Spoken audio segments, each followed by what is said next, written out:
There's that funky slide guitar music that comes in every Monday through Friday, live at 5 in the Evil FB Network YouTube. Check us out, subscribe, type in IE Newswire.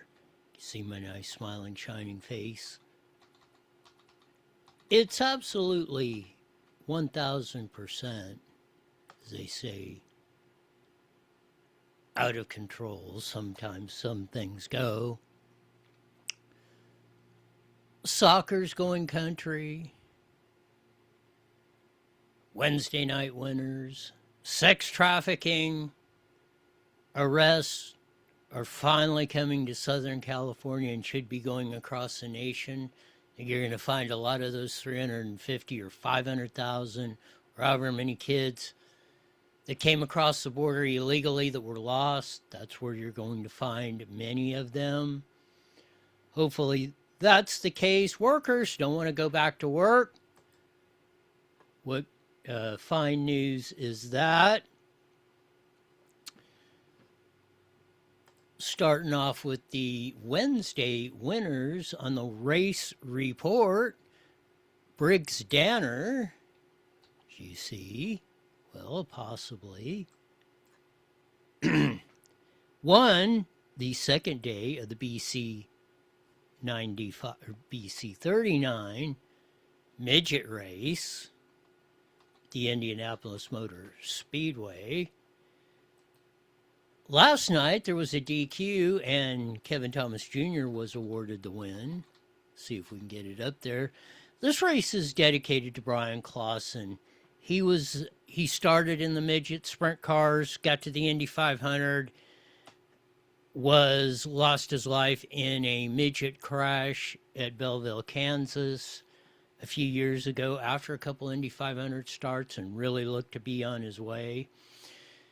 His family, Tim Clausen, his dad, still owns sprint cars that compete. High Limit World Outlaws, you'll see him there, and in the midget series and various series. So they're still involved. This race is dedicated to him. Here's the last lap or so.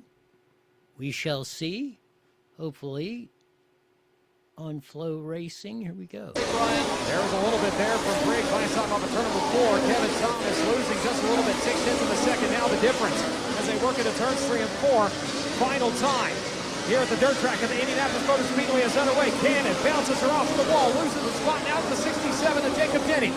Onto the back straightaway one last time. He will etch his name into the history books. A winner at the Indianapolis Motor Speedway. Briggs Danner joined. Kevin Thomas Jr. was second, who came across the line second, but won yesterday's race, as we reported to you, after the disqualification. So there's two new Indy winners at the BC 39 at the dirt track at the Indianapolis Motor Speedway. They were racing in Chico, California on a Wednesday to a jam-packed crowd at Silver Dollar Speedway.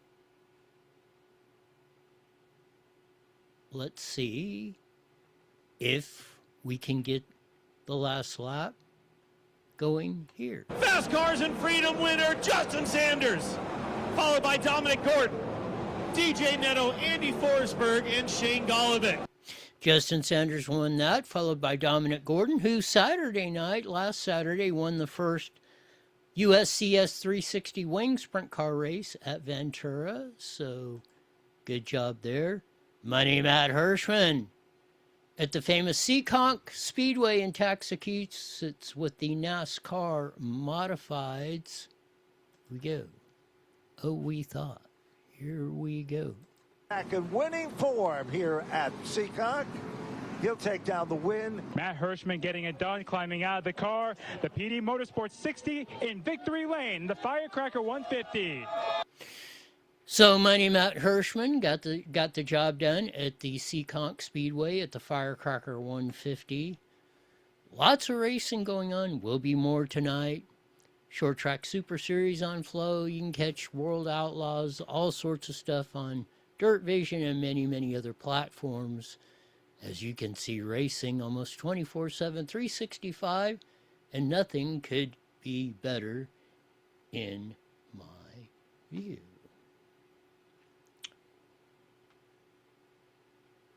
Before we get to the Soccer Goes Country rendition, one of the just almost heartbreaking sights we have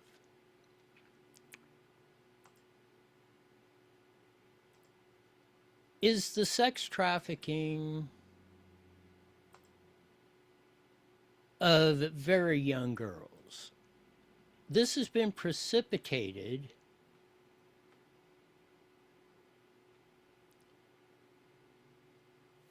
by the vast Joe Biden illegal immigration, the 500,000 kids coming across.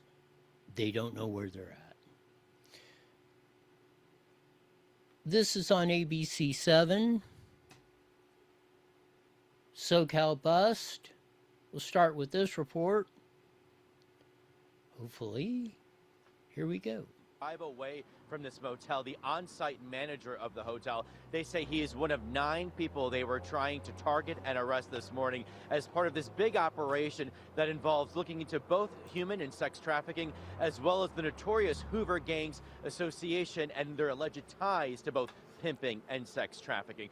Area 7 is also overhead as this remains an active scene. But once again, now that the target here, who is the on-site manager, has been both detained and taken away for further questioning, it is very possible that the scene could wrap up here soon. This is the only motel that federal agents did target this morning. We are told that 5 other people have already been arrested out of those 9 targets, and all of those other arrests occurred at places of residence, including one person who apparently was living in a car. That's where federal agents targeted them. Here's what it all looked like as it unfolded earlier this morning. You can see this video is heavily blurred. That's for several reasons. That's because some of the agents involved here are undercovers. Also because this morning we did see agents pull out of the motel some of the children of the on-site manager who also live here as well. We want to make sure we protect their identities as well. To kind of give you some context, this motel is just 2 blocks away from the notorious Figueroa corridor.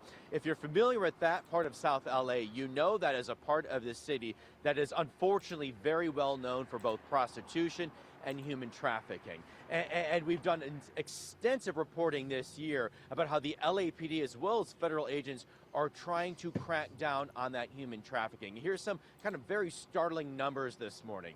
Last year, in all of 2025, the LAPD rescued 54 underage prostitutes from the Figueroa corridor.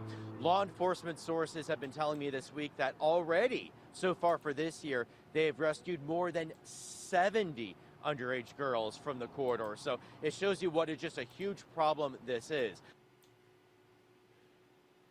It's huge problem. That isn't even 1/10 of 1% of what this problem is. Figueroa Street is a frickin' disaster down there. They say girls as young as 10 and 11 are walking up and down the streets as prostitutes under the control of the gangs that run them. And as many girls have said, if you don't bring whatever your quote is, $1,000 a night or whatever they determined you should bring in, they beat the living snot out of you. That's the first time.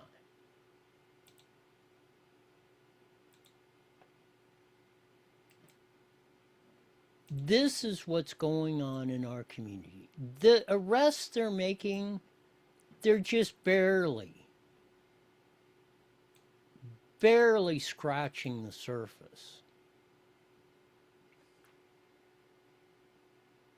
And I get you got to start somewhere. But this situation has been allowed to go on. And we've turned our noses at it. Look the other way.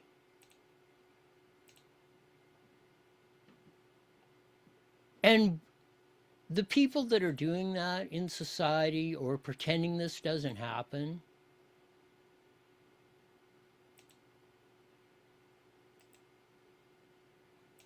I just cannot get how cold of your heart has to be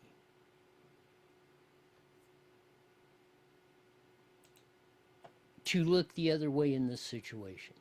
They should be doing this every day.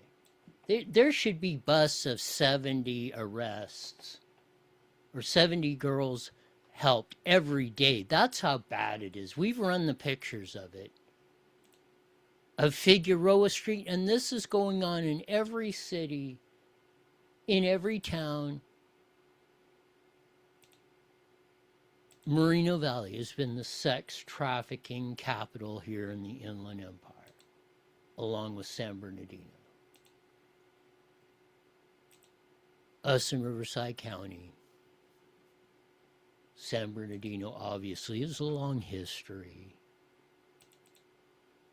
of prostitution dating back to the 1800s.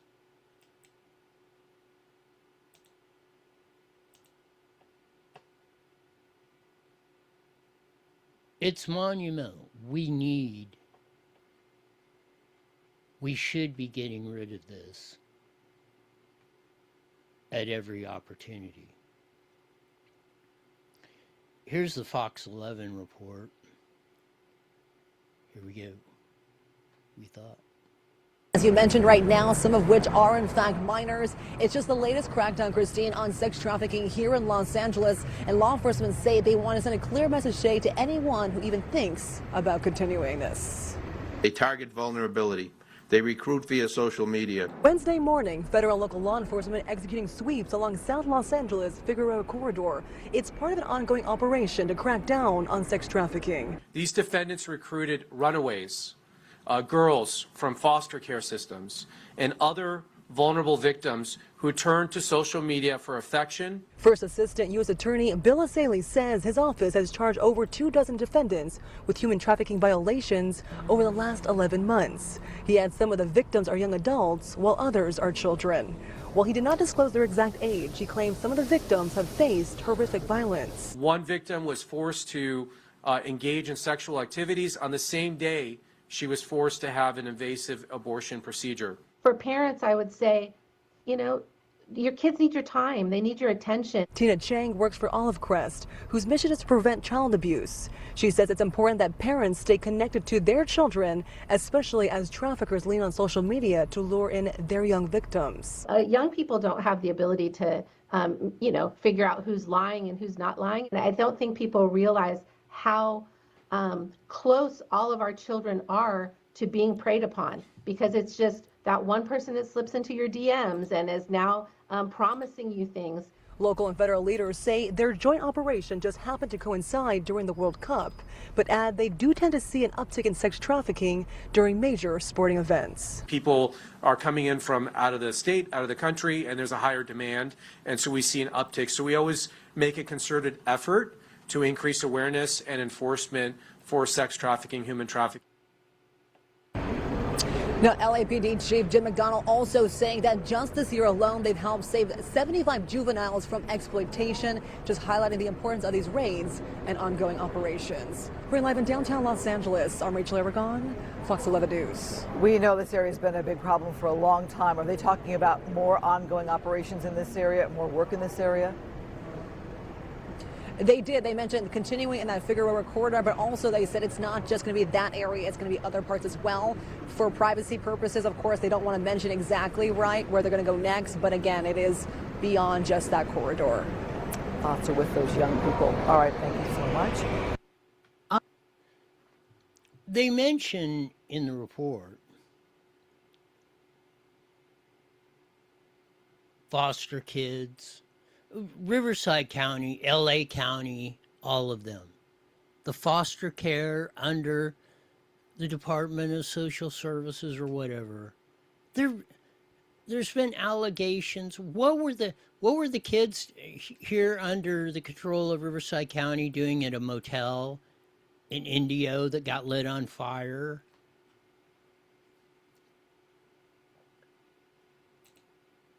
We've ran the tapes of young girls, young women who said they were sexually trafficked while under the control of Riverside County and in the foster care program. Some of these girls, mostly few boys, they don't have a way out. You know, maybe they were abused or abandoned or whatever, or had a bad, families are in jail or whatever. Dealt a bad hand, and then as a last resort, the county, look at the Turpin kids. And the mess that was, and still is. I mean, it's horrific. We got the cartels running the illegals. Then they're picking off the ones out of the foster care. Our own government agencies who are supposed to be protecting those kids are exploiting them in one of the most horrific scenes we could ever know.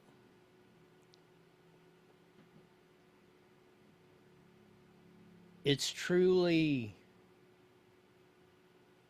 1,111% off the chart scales.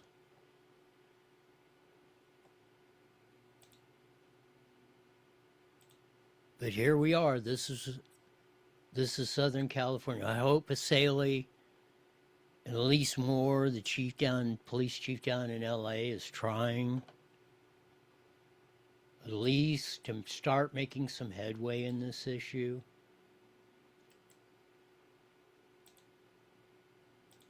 But we as a society are not pushing hard enough.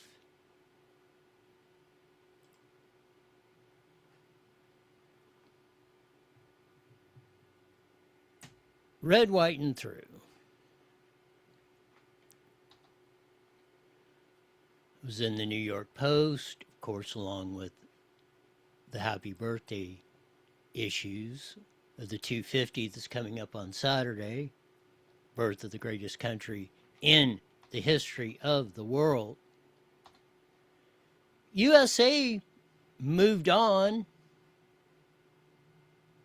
to the round of 16, which nobody figured they were going to do that. Even though they tried, and I say, the fix is in, they tried taking out, well, they did take out our best player, and I think he's gone for the next game. Nobody's given the USA any chance. I will say the USA Hockey 1980 and 2026. Never say never until you're out. The best part of it is soccer has gone country. Seems like the theme when Team USA wins, and as their latest one against Bosnia-Herzegovina, to move into the round of 16, and with a full crowd at the soccer game, they're going hillbilly.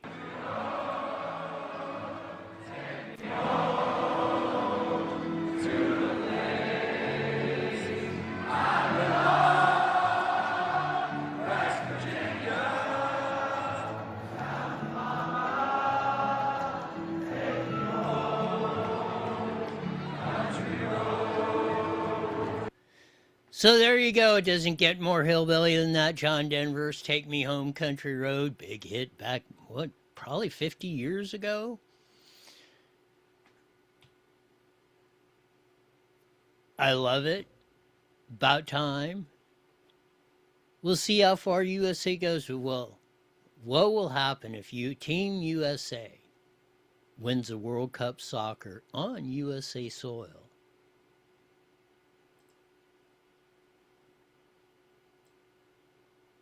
Somebody made this funny about USA and the soccer. and El Presidente and our team. Here we go. Operation Epic Balls of Fury. Guys, please don't suck. Maybe Michael can sub in. What? Okay, first up we have the GOAT. Ah! He gets hit in the face! Unbelievable, what a shot! Okay, we got Sleepy Joe up next and eating ice cream. Oh, and he whiffs it! He completely misses the ball! Incredible moves by Fat JD. Here comes the meme legend. Ah, face shot! Face shot again! Unbelievable! Let's go! Next we have the first gay president. What was that? Yeah! You know what? I'll just do it myself. Uh-oh, looks like Pretty Boy is mad. Again to the dome! His brain is hanging on for dear life. I love the retard part. On Gulag Avenue, some Slow Joe. And Barry O. Gotta have a little humor going on along with the soccer part. Never got to watching soccer on TV. I liked to play it when when I was a kid and teenager. Loved to be goalie or the free kicks, which I was pretty decent at. Wasn't necessarily the best ball handler on that, but I could score on it like those guys and defend the goal. But it's a big thing across the world. Maybe Team USA in the 250th year of the founding of the United States of America, greatest country in the history of the world, maybe we'll take the World Cup in soccer. We shall see how it all plays out.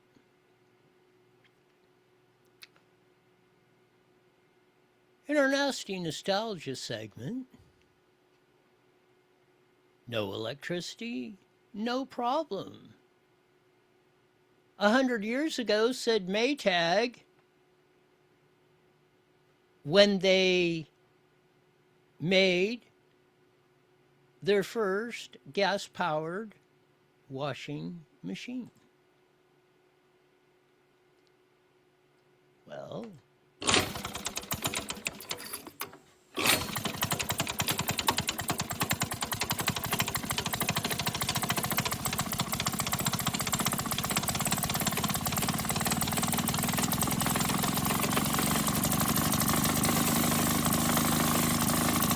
there it is, firing up. And you can see it agitating the wash. That was a Maytag gas-powered washing machine from 100 years ago. No electricity, no problemo. As you see how in our nasty nostalgia segment for the day,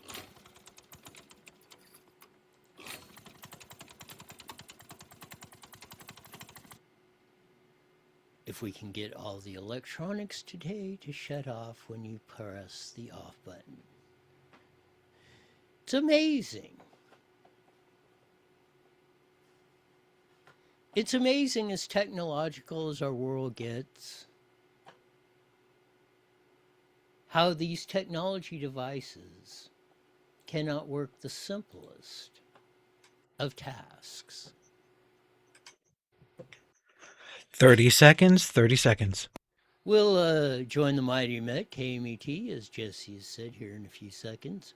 We'll pick up on Trump targeting the eco-freaks in California, and much, much more on the rest of the half hour of the greatest show in the history of the world. How about that for an intro to my own show? 5 seconds, here we go.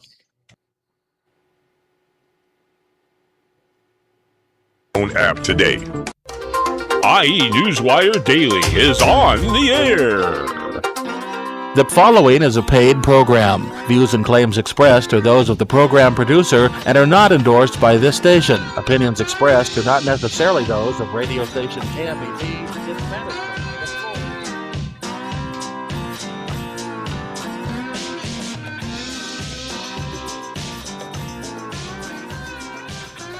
There's that funky slide guitar music that comes in every Monday through Friday, live at 5:30 on the Mighty Met 1490 AM, broadcasting all over the Inland Empire and the aforementioned day of Ben.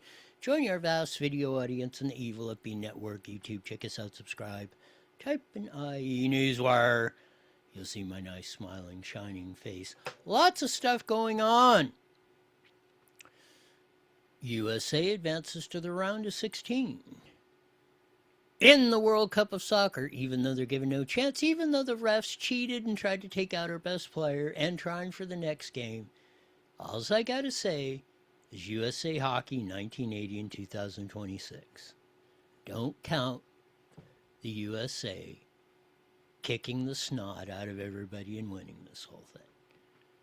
And what a glorious time that will be on our 250th anniversary of the United States, coming up on Saturday, which is actually today, on the 4th of July. You know, actually today, John Adams, our second president, argued that it should have been July 2nd of that, because that's the day they actually ratified the Declaration of Independence on July 2nd. Everybody didn't sign it and get it all completed, until July 4th. He said the real Independence Day is July 2nd, but obviously he lost that argument, and we celebrated on July 4th. But he was adamant in holding to, hey, we need to get to July 2nd as the birth of the country. But July 2nd is actually the day the vote was cast to declare our independence from King George. And the radical communism they were displacing on all of us in the United States and what they set up. And those guys knew they were either going to win it or signing their death notice right there. Because if they didn't, they would be hung in the public square as an example for everybody else on how you're going to obey.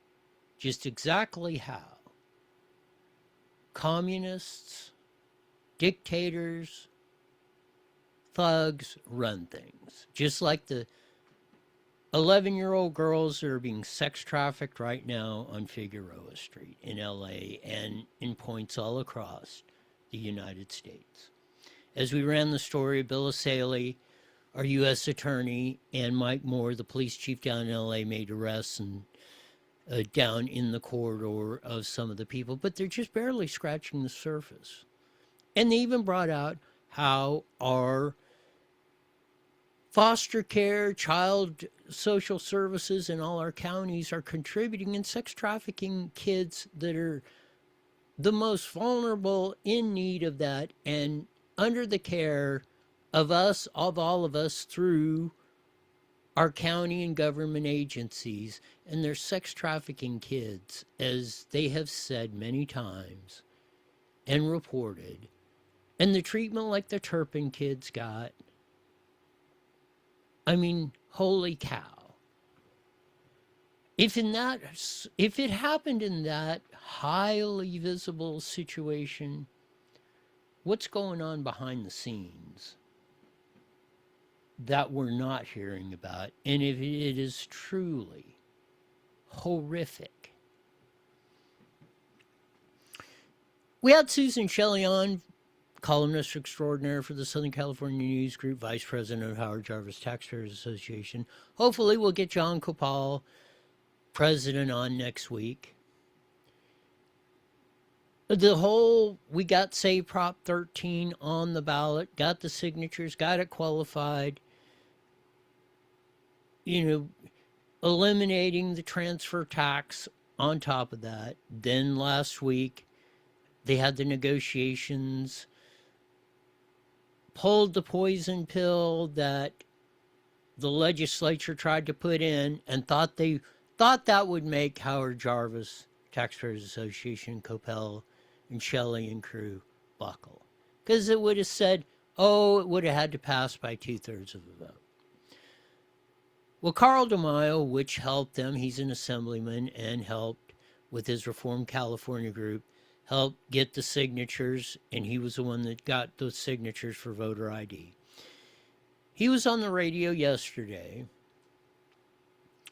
and he laid out, it had been alluded to by Jeremy White of Politico and John Flashman in various reports, that one, Gavin Newsom, Karen Bass had went to backers, people who were committed financially to support the Save Prop 13 Act, and they said, hey, if you do this, your name is mud. Hey, we'll give you some incentives to pull your support. In fact, actually go against Save Prop 13. That didn't buckle John Coppell and or Carl DeMaio or the supporters. So eventually it came down to last Thursday, when was the last day to pull an item, and Coppell said, if you pull ACA 13, which was the poison pill, which would have required the original Save Prop 13 Act to pass by a 2/3 or more majority, which is total BS, but that's the way it was going to be. He said, if you pull that, we'll pull the transfer tax part out. Well, Gavin Newsom agreed to it, had to strong arm, according to Carl DeMaio, the legislature. They were not happy at all in the Assembly or the Senate, but they got it done. They got it passed. So now the 2/3 vote required on a special tax will be on the ballot, and it only has to pass by 50% plus one. But the skullduggery behind the scenes, and this is why Karen Baffoon Bass was on there, like Tuesday of last week, saying, oh, that's going to be off the ballot, which she was technically correct. The original measure was on, but the new measure that replaced it, the 2/3 vote, the Upland loophole, as insiders know it as, will be on the ballot. That special taxes will be required to have a 2/3 vote. No monkey business like they've been doing. So we're to this point, and maybe it's probably not, probably a good thing that we went through this, given that we know this parameters are before 2018, I think, or whatever. I think that's what Susan said yesterday. It was sometime within the last 10 years. They put this in that before 2018, you went out and got the signatures, like Save Prop 13 voter ID. You submit the signatures. If the Secretary of State certifies them, it's on the ballot. You don't pull it off. Once it was certified by the Secretary of State as qualifying, that was it. It was on the ballot. You vote on it. Well, they come up with this negotiating thing like they do. This is how dictators and stuff work the system that we started almost 250 years ago. This is how they work the current United States system to get their way. So they put this negotiating thing in, so like they could use the tactics. They thought they were going to get the Save Prop 13 Act clear kicked off the ballot. But the negotiating skills of John Coppell and Howard Jarvis Taxpayers Association kept us in the ball game, luckily. So hopefully we'll get John on next week. We'll get his thoughts and his observation, because he was a man on the point. He was the one that had to make the call from Howard Jarvis Taxpayers Association standpoint. He's the El Presidente. He's the one that actually, had to make the decision. And we'll get his thoughts or whatever he's willing to share with us on how that we already have what's been said by Carl DeMaio, which been forwarded to Jeremy White and Politico, and now it's been broadcast by Carl DeMaio, Assemblyman, Reform California, who helped Howard Jarvis get the signatures to get the original deal qualified. So we'll see. Hopefully we'll get John on next week. We haven't had him on in a while. We'll get him on and get his take. Because he 100% knows what he did, and he was the man on the point. Trump's going after the eco-freaks in California. And I cannot say it couldn't have come quicker or at a better time. Hopefully, here we go. Environmental policies impact land use and access along the Central Coast. He's experienced it firsthand. The Coastal Commission has taken their power and authority far too far. So we have them, stopping desalination plants. Why on God's green earth should we be in a drought when we live next to an ocean? Why do we have two legislative groups, California State Parks and California Coastal Commission, overseeing the same property? And now the review could lead to changes in funding or even limit the state's authority over. So the Trump administration is doing yeoman's work, trying to rein in the California Coastal Commission, which has totally screwed up California with practically every decision they have made. No, stopping oil drilling, to water, to everything, to development, to everything. Everything that makes California life worth living and giving you the opportunity to live, not only in the greatest country in the world, but one of the greatest, if not the greatest geographic site in the world, known as the state of California. They have systematically tried to ruin this for everyone.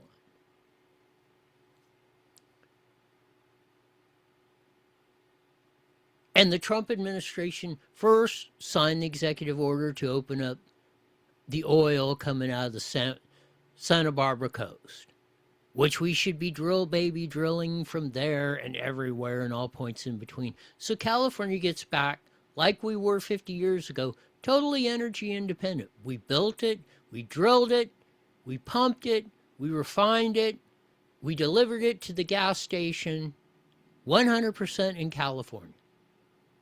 Didn't have to worry about Texas or Canada or Mexico or Saudi Arabia or Iran or Iraq or anyone, Venezuela or anyone else. Now we're almost totally dependent on them for almost everything. Now that we're closing down, from almost 60 refineries, I think 58 at our peak.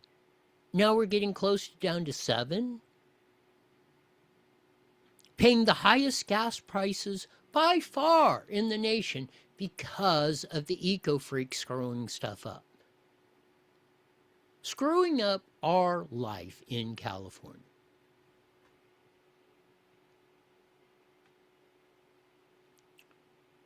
So here to Donald J. in the Trump administration.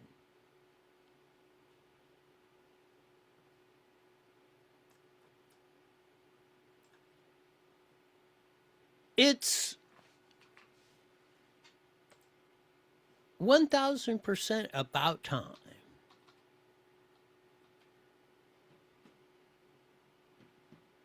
that we did. Because if we don't,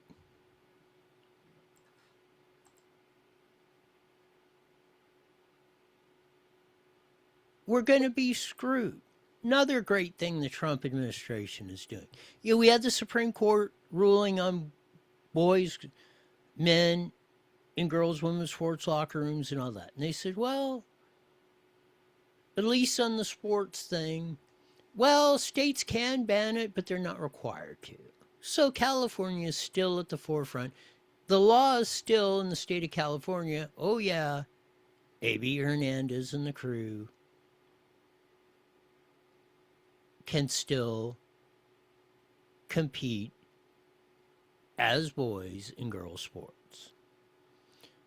The Trump administration is now suing the state of California to strike down the laws allowing males to compete in female sports following the Supreme Court ruling.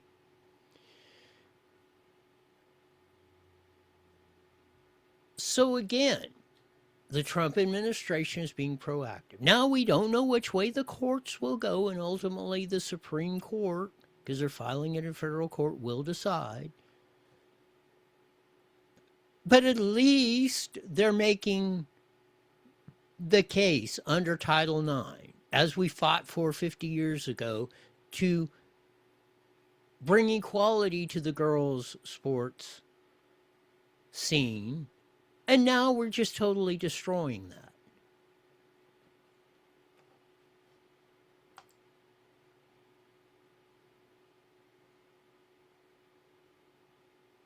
It's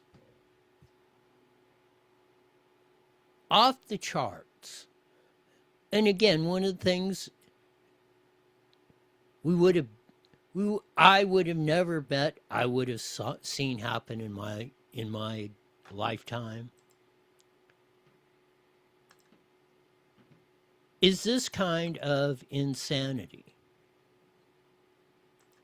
And it is, it's total insanity.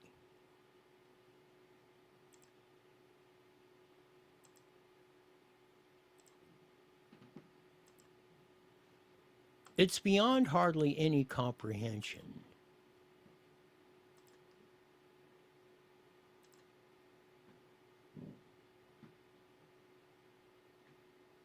Here's the one in California Globe. Controversial trans athletes, California school district hit with federal complaint over locker rooms.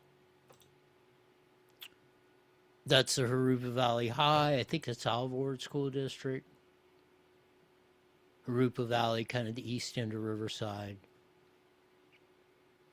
So here to the Trump administration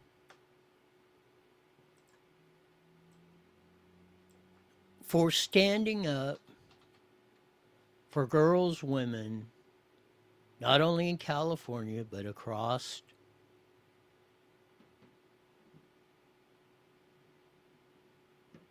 the globe. And it's about time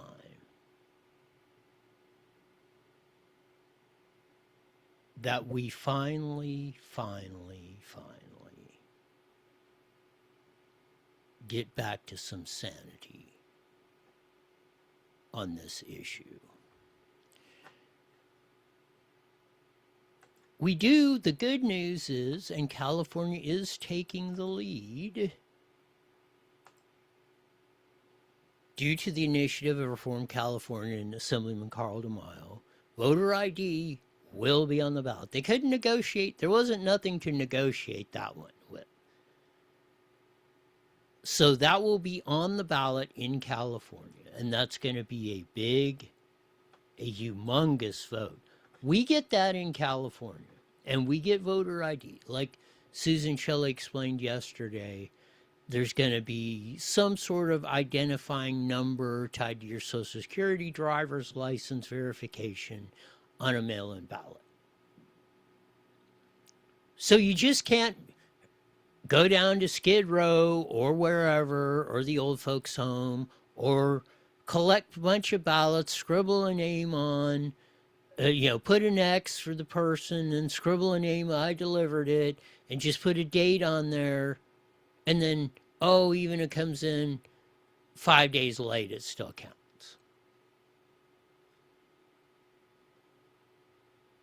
We have the whole Save America Voter ID Act that Trump signed the executive order for, but would be much more cemented in, locked tight,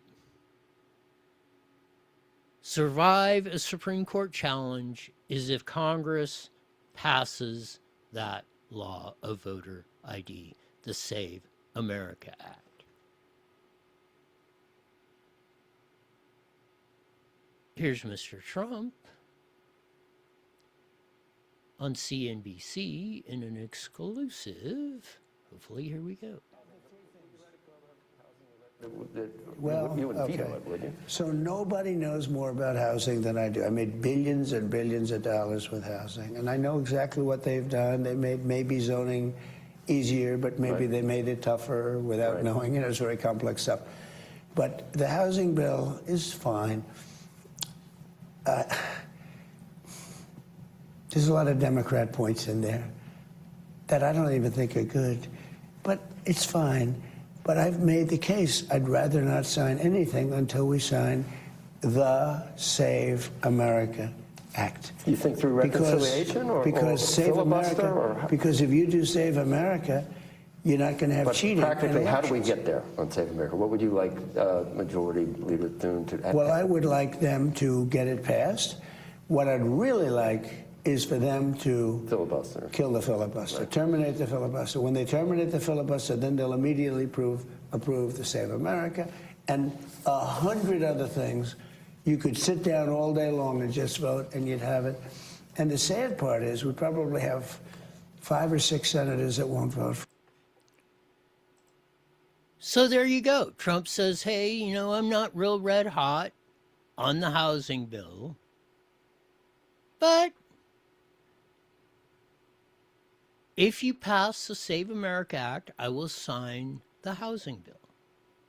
Kind of like the HJTA Newsom negotiations over the Save America Act. Over the Save Prop 13 Act. You Save America, Save Prop 13.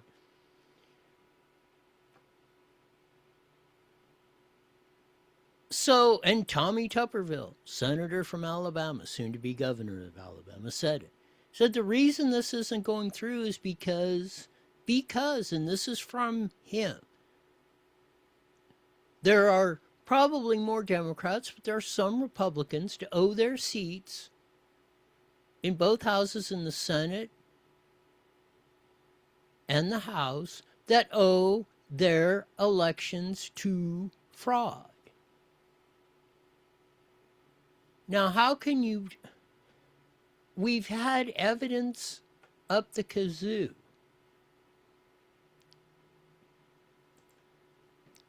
Tina Peters in Colorado was a political prisoner over this.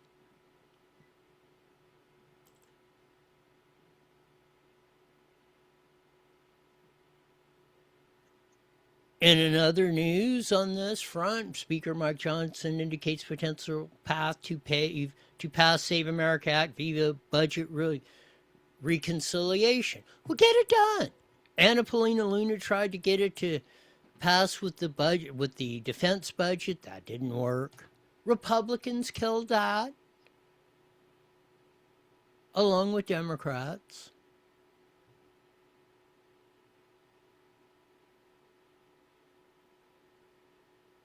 But yeah, if it goes in through if they get it through on budget reconciliation, as far as I know, it only takes 50 votes in the Senate.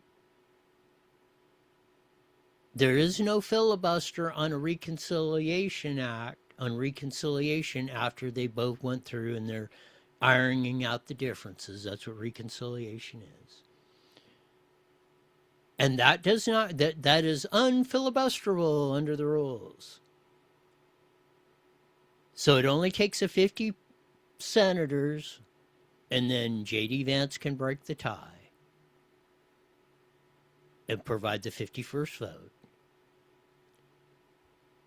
And if that's what it takes to get it done, then get it the frick done. Johnson.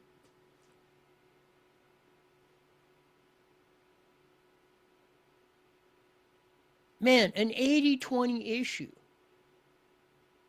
Even a plurality of Democrats agree with this.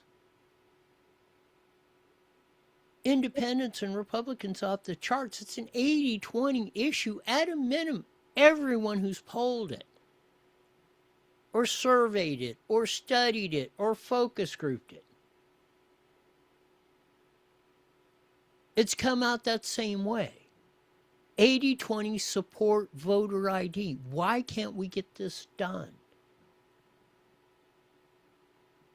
I gotta believe the only evidence I have is Tommy Tuberville is exactly correct. Lots of Democrats and some Republicans owe their seats in the House of Representatives and the Senate of the United States into voter fraud. And there's no better way to have somebody under your control or bought and paid for than if you got them in with voter fraud. You've got them by the short hairs like nobody else has. And again, that's the only, with the evidence we have, that's the only, I got to believe Tommy Tuberville is 100% accurate on this.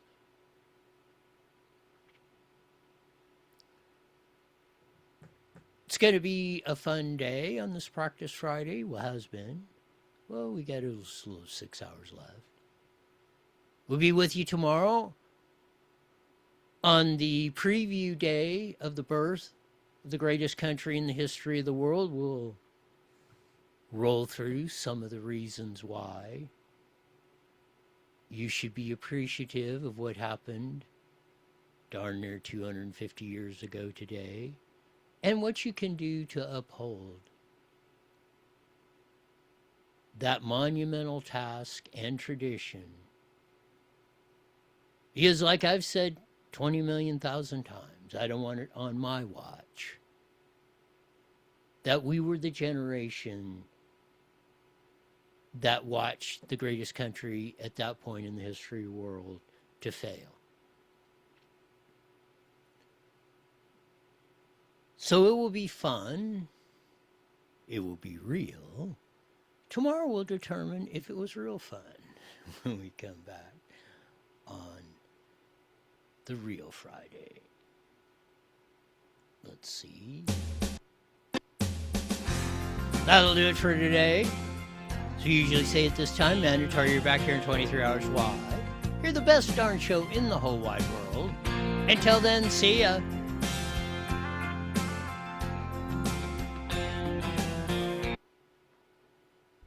All right. Have a great night. So I've got the proverbial XSplit update is flashing across my screen. Gotcha. All right. I'll make a plan to stop by. Okay. All right. Bye.